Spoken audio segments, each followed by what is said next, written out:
오늘 하나님의 말씀 열왕기상 15장 9절에서 24절의 말씀입니다. 구약성경 541쪽입니다. 열왕기상 15장 9절에서 24절의 말씀 교독으로 봉독하겠습니다.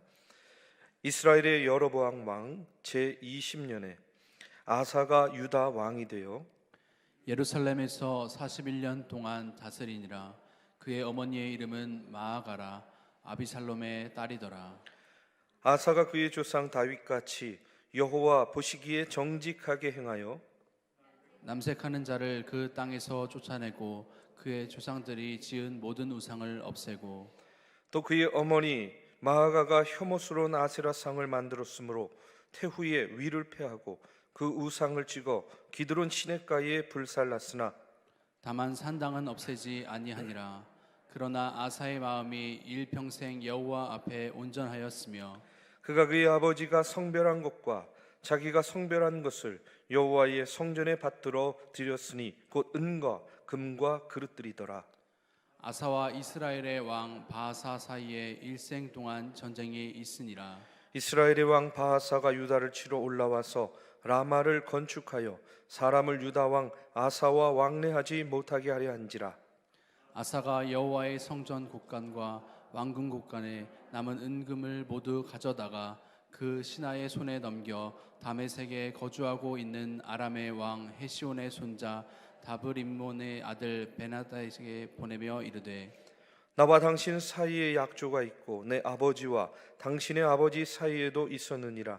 내가 당신에게 은금 예물을 보냈으니 와서 이스라엘의 왕 바하사와 세운 약조를 깨뜨려서 그가 나를 떠나게 하라 하매 베나다시 아사 왕의 말을 듣고 그의 군대 지휘관들을 보내 이스라엘 성읍들을 치되 이온과 단과 아벨 기네르가 온 땅과 납달리 온 땅을 쳤더니 바하사가 듣고 라마를 건축하는 일을 중단하고 디르사에 거주하니라.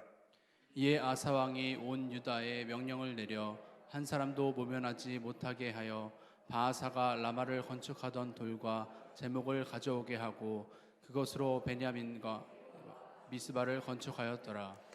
아사의 남은 사적과 모든 권세와 그가 행한 모든 일과 성읍을 건축한 일이 유다 왕 역대지략에 기록되지 아니하였느냐. 그러나 그는 늘 금하게 발에 병이 들었더라.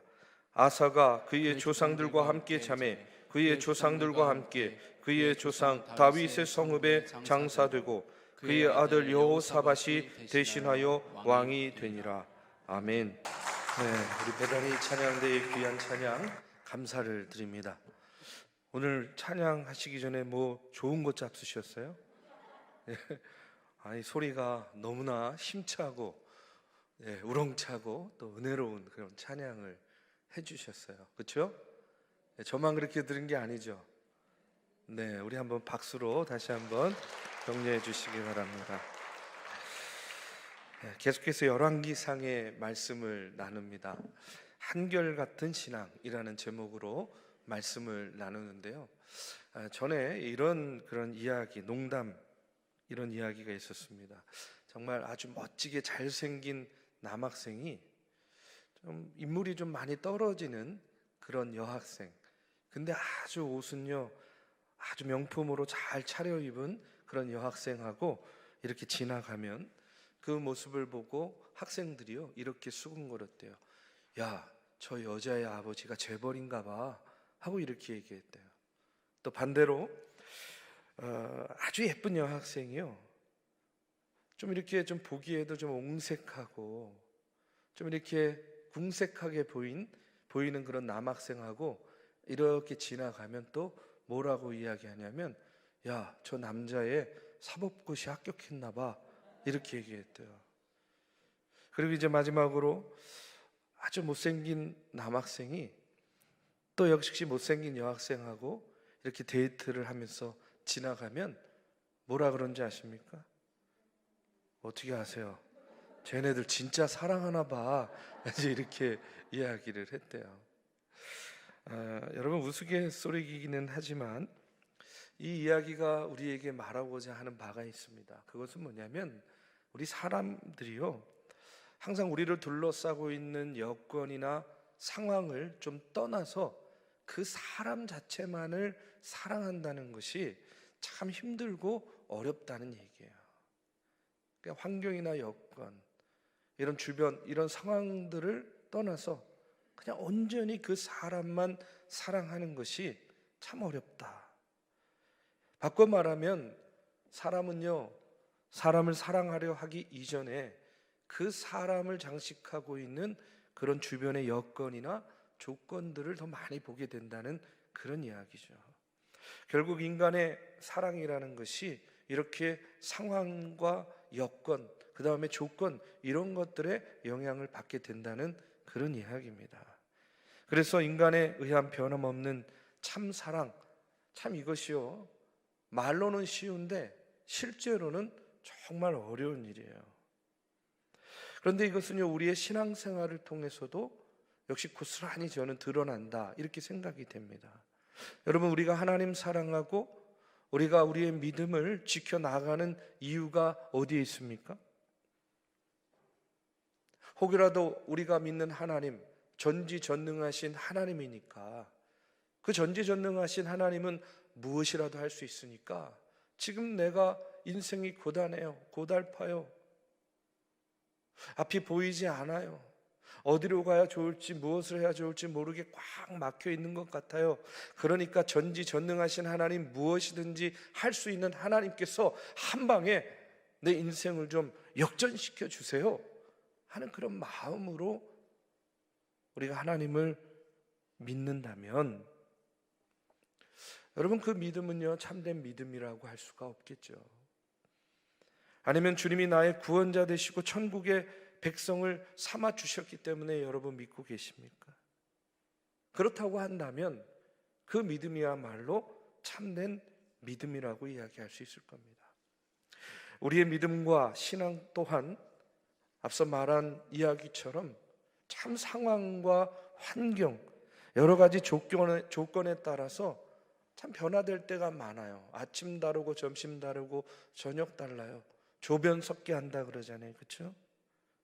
우리가 한결같은 믿음과 신앙으로 우리를 구원해 주시고 지금도 함께 하시는 그런 주님만 바라보는 그런 믿음의 삶이 되시기를 이 시간 먼저 주님의 이름으로 축복합니다. 우리가 지금 남유다와 이스라엘의 왕들에 대해서 지금 말씀을 나누고 있는데요, 사실 한 나라를 통치하는 왕도 그들을 둘러싸고 있는 상황과 또 개인적인 환경에 의해서 그 통치하는 스타일이 결정되는 것을 보게 됩니다. 이 남유다 왕국이요, 다윗, 솔로몬, 르호보암, 아비암, 이렇게 계속 쭉 이어지는 가운데 이 통치의 유형을 보면요, 두 가지로 나뉘어지는 것을 보게 돼요. 하나는 지난 시간에도 말씀을 드렸지만 이스라엘이 나뉘어진 이후에도 항상 그 왕을 평가하는 기준이 누구였어요? 다윗이었습니다. 그렇죠? 그래서 다윗 왕으로 대변되는 여호와 중심적인 그런 통치를 하는 왕들이 있었고요, 반대로 솔로몬으로 대변되는 우상을 숭배하는 그런 통치자로 나눌 수가 있었어요. 하나님을 바라보는 하나님 중심적인 왕이 있었고, 자꾸 우상을 따라가고 우상을 섬기는 그런 왕이 있었다는 그런 이야기입니다. 그런 왕들이요, 막 이렇게 번갈아 가면서 왕이 되는 거예요. 그러면서 근근히 하나님 중심의 신앙을 이어나가고 있었던 것이 유다와 이스라엘의 모습이었습니다. 오늘 말씀에도요, 이제 아비암의 뒤를 이어서 아사 왕이 등장합니다. 아사 왕. 그런데 이 아사 왕은 그 선대였던 아비암, 아버지인 아비암 왕과는 많이 달랐던 것 같아요. 선대왕인 아비암은 3절 말씀에 보면 이렇게 나옵니다. 아비암이 그의 아버지가 이미 행한 모든 죄를 행하고 그의 마음이 그의 조상 다윗의 마음과 같지 아니하여 그의 하나님 여호와 앞에 온전하지 못하였다. 온전하지 못한 왕이었어요. 아비암은 죄를 행하고 온전하지 못한 왕이었어요. 그런데 11절의 말씀에 보면 아사에 대해서 이렇게 이야기합니다. 아사가 그의 조상 다윗과 같이 여호와 보시기에 정직하게 행하였다. 이렇게 나오고 있어요. 아비암의 뒤를 이은 이 아사 왕은 여호와 하나님 보시기에 정직하게 행하는 그런 왕이었습니다. 유다로 보면 참 다행인 거죠, 그렇죠? 분명 아사는 선대와는 다른 그런 모습으로 유다를 통치합니다. 그것이 하나님 보시기에 좋았다는 거예요. 하나님 보시기에 좋은 왕이었다는 겁니다. 그러면 아사가 어떻게 했길래 그가 하나님 보시기에 좋은 왕이 되었는가? 오늘 12절의 말씀에 보니까 이렇게 나와요. 남색하는 자를 그 땅에서 쫓아내고 그의 조상들이 지은 모든 우상을 없앴다. 이렇게 나옵니다. 아사 왕의 아버지인 아비암 시대에 여러분 북이스라엘의 여로보암 왕이요, 그가요 이 여로보암 왕을 통해서 가나안 땅의 종교가 이스라엘 백성들 안에 들어오게 되었어요. 그래서 이스라엘 백성들에게 두루 퍼지게 되었어요. 그로 인해서 북이스라엘과 남유다에는요 수많은 신당들이 세워지고 그들이요 우상을 숭배하게 됩니다. 아사 왕이 그런 이 유다의 모습을 보면서 첫 번째로 개혁을 한 것이 뭐냐면 우상을 쫓아내는 일이었어요. 우상을. 근데 여기서 우리가 먼저 한번 생각해 볼 것이 있습니다. 그것이 뭐냐면 왜 이스라엘 백성들은 이토록 하나님을 버리고 우상을 섬기게 되었는가? 아니 다른 백성이라면 몰라도 이스라엘은 그러면 안 되는 거잖아요. 그런데 말씀해 보면 너무나 쉽게 이들이요 하나님을 등지고 우상을 따릅니다. 왜 이들이 이렇게 변하는가? 왜 이렇게 쉽게 변하는가? 저는요 그 이유가 무엇이냐면 여러분 하나님을 믿는다는 것, 하나님을 지킨다, 하나님을 따른다는 것은요 하나님의 말씀을 지키고 따르는 것을 말하잖아요, 그렇죠? 그러면 하나님께서 율법을 주셨어요. 근데 그 율법을 따르는 일이 쉽습니까? 어렵습니까? 굉장히 어렵죠. 굉장히 어려워요. 그러니까 하나님을 믿고 따르려고 하다 보니까 율법을 지켜야 되고 그 율법을 지키는 이 너무 어려운 거예요. 힘든 거예요. 그리고 그 율법을 지키지 않으면 또 어떻게 돼요? 하나님께 심판받는다고 하잖아요. 그리고 그 율법을 날마다 지킨다고 해가지고 당장 내 삶에 변화가 별로 없어 보이는 거예요. 손에 잡히고 만져지고 드러나는 것이 별로 없는 것처럼 보이는 겁니다. 그런데 가나안 사람들이 믿던 우상이죠. 우리로 보면 우상인데 그들이 어떤 신을 믿었냐면 바알 신을 믿었어요. 바알 신은요 천둥과 번개의 신, 물의 신이라고도 이야기합니다. 그래서 가나안 사람들은 천둥과 번개의 신은 이 바알이 자신들에게 농사를 지을 수 있게 비도 내려주고 또 그것을 통해서 땅에 소산을 맺게 되고 그것을 거두고 자신들이 잘 먹고 잘 살게 해준다 이렇게 믿었던 거예요. 그러니까 하나님을 믿고 따르는 것, 율법을 지키고 행하는 것은 어렵고 당장 손에 쥐어지는 것이 없는 것처럼 느껴지는데 이 가나안 땅의 우상인 바알은 비도 내려주고 땅의 소산도 거두게 해주니까 여러분 그들의 마음이 거기에 혹한 거예요. 바알 신은 당장 자신들의 필요를 채워준다 이렇게 생각하게 된 겁니다. 그리고 바알 신을 믿은 거예요. 그런데 여러분 우리는 너무나 잘 알고 있지 않습니까? 뭐냐면 시마다 때마다 비를 내려주시고 햇볕을 내려주시고 그것을 자라게 해주시고 열매 맺게 해주시는 분이 누구예요? 바알입니까? 아니잖아요. 하나님 아닙니까? 바알이 아니라 여호와 하나님께서 하시는 일이죠. 가나안 사람들이 믿던 이 우상 바알이요 가짜 신이라는 것을 아주 극적으로 확인해 주는 이야기가 그래서 뒤이어서 나오게 됩니다. 열왕기상 18장의 말씀에 보면 우리가 잘 아는 엘리야가 갈멜산에 바알과 아세라 선지자 850명을 모아놓고 그들과 대결을 벌이는 이야기 여러분 잘 아시죠? 그 이야기가 나오는 거예요. 심한 가뭄 가운데에 엘리야가 하나님께 신실한 오바다를 통해서 아합과 바알의 선지자들을 갈멜산으로 불러들입니다. 그리고 바알의 선지자들을 조롱하죠. 정말 바알이 신이라고 한다면, 그것도 천둥과 번개의 신이라고 한다면 번개를 쳐서 불을 내려 보라는 거예요. 천둥 번개와 함께 하늘에서 비를 내리게 할 수 있는 능력을 내 앞에서 보여라. 어떻게 됩니까? 당연히 아무런 응답이 없죠. 하늘과 땅의 모든 것이 누구의 것이에요? 하나님의 것 아닙니까? 우리 하나님이 창조하신 하나님의 것이니까. 아무런 변화가 없으니까 바알의 선지자들이요, 자기 몸에 칼과 창으로 막 상처를 내고요, 아침부터 해질 무렵까지 발을 동동 구르면서 막 기도를 하는 거예요.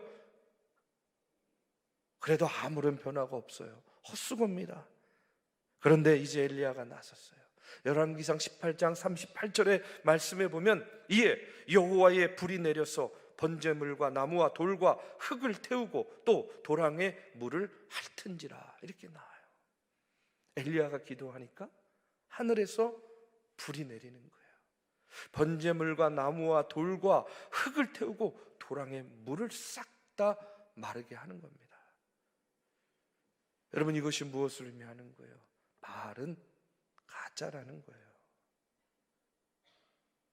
그러나 우리 하나님, 우리 여호와 하나님, 그 하나님만이 유일하신 살아있는 하나님이시고 세상의 모든 것들의 주인이 되시고 그것들을 움직이시고 다스리시는 하나님이다 하는 사실을 엘리야를 통해서 갈멜산에서 그들에게 정확하게 보여주십니다. 여러분, 요즘 우리 사회를 보면요, 가장 큰 문제가 뭔지 아십니까? 이 나라가요, 언제부터인지요, 무당천지로 변해가는 거예요. 무당천지로. 한국일보 보도를 보니까 무당과 역술인이요, 크게 늘어가지고 100만 명이 넘는데요. 100만 명. 이게 잘 감이 안 오시면, 여러분, 무당과 역술인의 인구가 목사의 인구보다 5배가 더 많대요. 아니, 지금 뭐 보면 너무 목사도 많지 않습니까? 그렇죠? 그런데 목사의 인구보다 5배가 더 많대요. 그리고요, 교인 4명 중에 1명은요 점을 봤다 하는 그런 조사도 나왔습니다. 여기 점 보신 분 계세요? 여러분, 코로나 팬데믹을 지나면서 교회와 교인의 숫자, 목회자의 숫자는요, 통계에 따르면 30% 이상이 줄었답니다. 그런데 무당과 역술인의 숫자는요, 점점점 더 증가하고 있고, 정말 큰 문제는 뭔지 아십니까? 여러분, 우리 인사동 요 길만 나가도 점집들 많이 있잖아요. 그런데 더 큰 문제는 뭐냐면, 요즘에요, 젊은 세대들은요, 그런 데서 점 안 본대요. 스마트폰으로 다 볼 수 있답니다. 어플리케이션을 깔아가지고요, 청소년, 청년들이요, 점을 본다는 거예요. 너무나 쉽게. 이런 이야기를 들을 때마다 참 이 시대를 살아가는 목사로서 참 고민이 깊어집니다.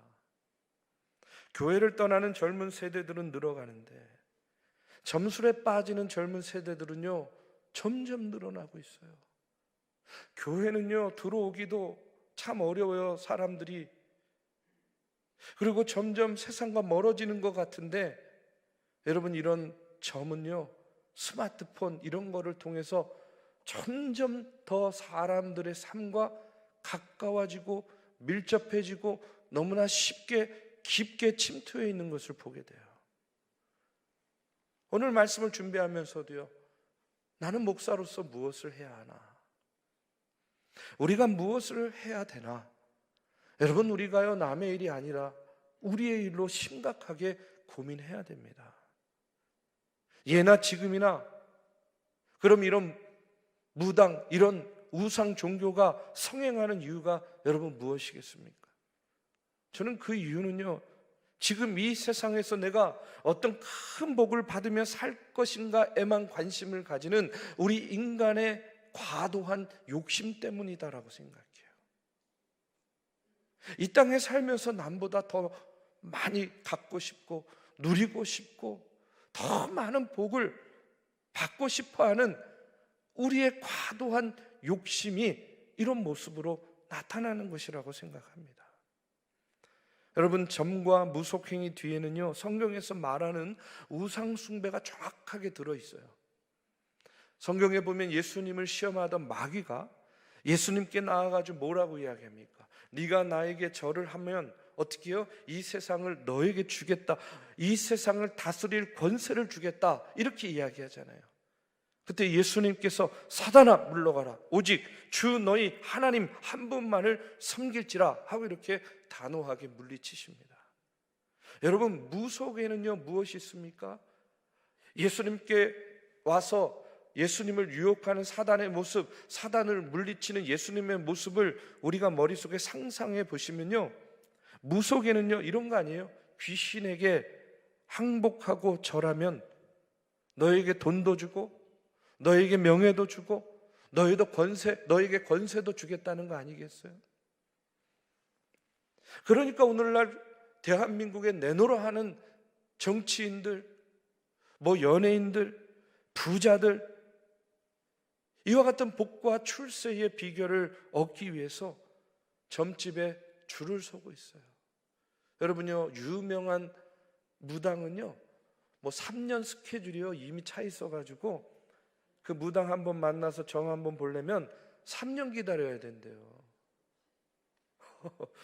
참, 저는 아무 때나 만날 수 있습니다. 여러분이 원하시면 아무 때나 만나고, 저는요 저를 찾아오지 않아도 제가 찾아갑니다. 여러분, 예레미야와 에스겔 선지자 시대처럼 여러분, 우리가 사단에게 굴복해서 현실적인 축복을 믿기로 해서 사람들의 영혼을 사냥하는 거짓 선지자들이 너무나 많이 있어요. 우리가 하나님의 진리를 선포하는 그런 눈물의 선지자 예레미야나 에스겔 선지자와 같이 우리가 되어야 되지 않겠습니까? 오늘 우리는요 이와 같은 아주 심각한 영적인 도전에 직면해 있다는 사실을 우리가 다시 한번 꼭 상기해야 됩니다. 이 어려운 상황을 어떻게 대처하고 어떻게 돌파해야 될지, 요즘에 제가요 새벽마다 기도하면서 하나님께요 정말로 호소해요. 하나님, 어떻게 해야 되겠어요? 어떻게 하면 좋을까요? 이 무서운 악한 영의 세력들을 물리칠 수 있는 그런 힘과 능력과 권세를 주세요. 여러분도 기도하셔야 됩니다. 여러분도 날마다 깨어 기도하셔야 됩니다. 하나님, 이 어려운 세대 가운데, 이 흑암의 권세, 우상이 만연한 세대 가운데 그것을 물리칠 수 있는 영적인 힘과 능력과 권세를 주시옵소서. 저와 여러분 하나님의 이름을 부르며 우리가 날마다 기도해야 될 줄로 믿습니다. 여러분, 아사 임금은 아버지 아비암 시대에 만연했던 이 바알의 신앙, 우상 숭배를 걷어내는 일을 우선적으로 한 거예요. 우리도 이 땅에 살면서 저는요, 우리가 눈에 보이는 것들에 일이 일비하지 말고 늘 하나님 바라보고 하나님 믿고 따르면서 우상의 그늘을 걷어내는 일에 쓰임받는 저와 여러분이 되시기를 주님의 이름으로 축복합니다. 그리고 오늘 말씀해 보면 그는요 남색하는 자를 그 땅에서 쫓아냈다, 이렇게 나오고 있어요. 그 당시에 바알신과 더불어서 짝을 이루었던 우상이 있습니다. 그게 오늘 말씀에도 나오지만 아세라 우상이, 아세라신. 그러니까 그들은요 천둥과 번개의 신인 바알이 풍요와 다산의 신인 이 아세라와 결합해서 이 땅에 풍요로운 농산물을 가져다 준다, 이렇게 믿었던 거예요. 그래서 바알과 아세라는요 늘 짝을 이룹니다. 그런데 아세라 신을 섬기는 이 사람들은요 어떤 식으로 예배를 드렸냐면 신전에 가서 예배를 하면서 그 여성 사제들이요 자신의 몸을 내어주는 거예요. 그러면요 거기서 어떻게 합니까? 음란한 그런 짓들을 하는 거죠. 사제와 더불어. 그런 것들을 통해서 예배하는 것이 그들의 제사였어요. 그렇기 때문에 또 등장한 것이 아이러니하게도 남색하는 동성연애였습니다. 이유가 뭐냐면 이런 거예요. 이성연애는요 언제든지 신전에 가면 여성 사제와 할 수 있어요. 그러니까 이제 사람들이 더 큰 자극을 찾기 위해서 남창이 등장하고 그 다음에 남색하는 일이 생겨난 거예요. 그런데 인류 역사를 한번 이렇게 보면요 우상 숭배가 등장하면 역사적으로 어느 때를 막론하고 여러분 이런 성적인 타락이 함께 뒤따르는 것을 보게 됩니다. 여러분 꼭 기억하셔야 돼요. 우상 숭배가 만연하면 반드시 뭐가 뒤따른다고요?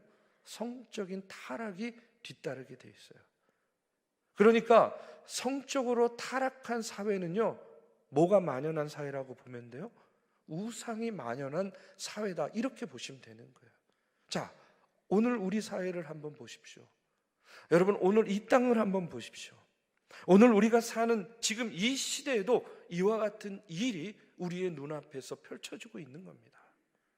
우리 시대의 교회가 당면한 가장 큰 문제가 무엇이냐? 여러분 아사 왕처럼 이런 성적인 타락을 방지하는 일이에요. 자, 성적인 타락을 방지하면 뭐를 방지할 수 있어요? 우상 숭배를 방지할 수 있는 거예요. 여러분 교회의 급선무가 바로 이와 같은 일이에요. 여러분 누가 이 일을 하겠습니까? 우리 믿는 사람들이 이 땅의 교회가 이와 같은 일에 앞장서야 되는 겁니다. 우상이 만연하면 성적으로 타락해져요. 그렇기 때문에 우리는 더 어떻게 해야 돼요? 열심히 예수 그리스도의 구원의 복음을 전하고 증거하는 일에 여러분 앞장서야 되는 이유가 바로 거기에 있는 겁니다. 복음으로 예수 그리스도의 구원의 복음으로 여러분 우상의 그늘을 걷어내야만 되는 거예요. 그래야만 이 땅에 무너진 도덕과 윤리가 회복될 수 있다. 저는 그렇게 믿습니다. 저는요 늘 이 땅의 통일을 위해서 기도할 때도 마찬가지예요. 여러분 북한의 사람들은요 우상을 섬기고 있는 거예요. 그렇지 않습니까? 여러분 주체 사상이 우상 아니에요? 대를 이어서 충성하는 그 김씨 일가가 우상 아닙니까? 그러면 어떻게 해야 돼요? 통일을 이루어야 되는 이유는 뭐냐면 그 우상을 걷어내고 거기에 뭐가 들어가야 되는 거예요? 예수 그리스도의 복음이 들어가야 되는 거예요. 그래야만 여러분 이 땅이 바로 서게 되는 것이고 이 나라와 이 민족이 바로 서게 되는 것이라고 저는 믿습니다. 오늘 말씀을 통해서 우리가 다시 한번 분명히 깨달아야 될 것이 있어요. 여러분 이 땅에서 우리가 현실적인 축복만을 바라게 되면 우리가 우상의 미혹에 빠질 수가 있어요. 미래적인 축복을요 내가 앞당겨가지고 받아야지 하는 그런 욕심이 가득 차게 되면 역시 우상을 따르게 됩니다. 내 눈앞에 지금 당장 기적으로 나타나야지 믿는 그런 기복주의 신앙, 여러분 그것은요 건강한 신앙이라고 이야기할 수가 없는 거예요. 손으로 만지고 눈으로 보고 코로 냄새 맡아야만 안심하는 그런 신앙은요 아주 초보적이고 유아적인 신앙이라고 할 수 있는 겁니다. 여러분 성숙한 종교일수록 기다림이 있고 인내가 필요한 것이죠. 그 기다림을 통해서 윤리가 바로 세워지고 그것을 통해서 이 땅을 바로 세워나갈 수 있다고 믿습니다. 저는 그것이 바로 우리 기독교 예수 그리스도만이 그와 같은 일들을 감당할 수 있고 예수 믿는 우리가 감당해야 될 일이라고 믿습니다. 여러분 아사 왕은요 바로 여기에서부터 출발한 거예요. 그래서 남색하는 자를 쫓아내고 우상을 없애는 일을 우선적으로 실시합니다.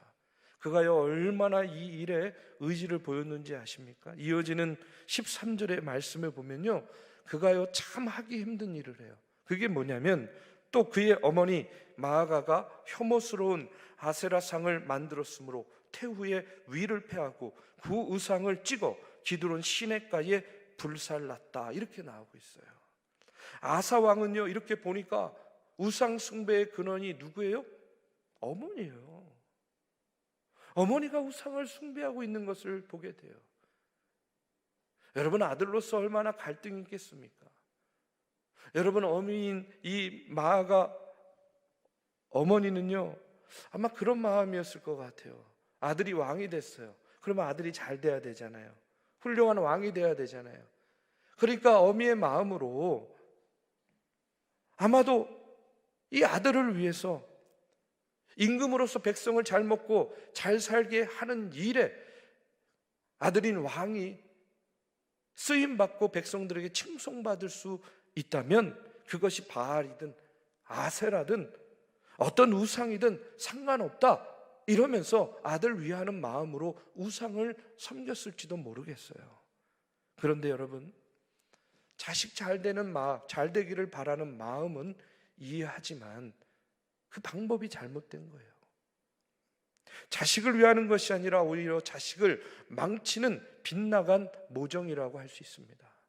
그렇기 때문에 아사 왕은 어머니를 폐위시켜야 되는 아픔을 감내하는 겁니다. 여러분, 오늘 14절의 말씀에 보면 이런 아사 왕에 대해서 이렇게 이야기합니다. 아사의 마음이 일평생 여호와 앞에 온전하였다라고 이야기해요.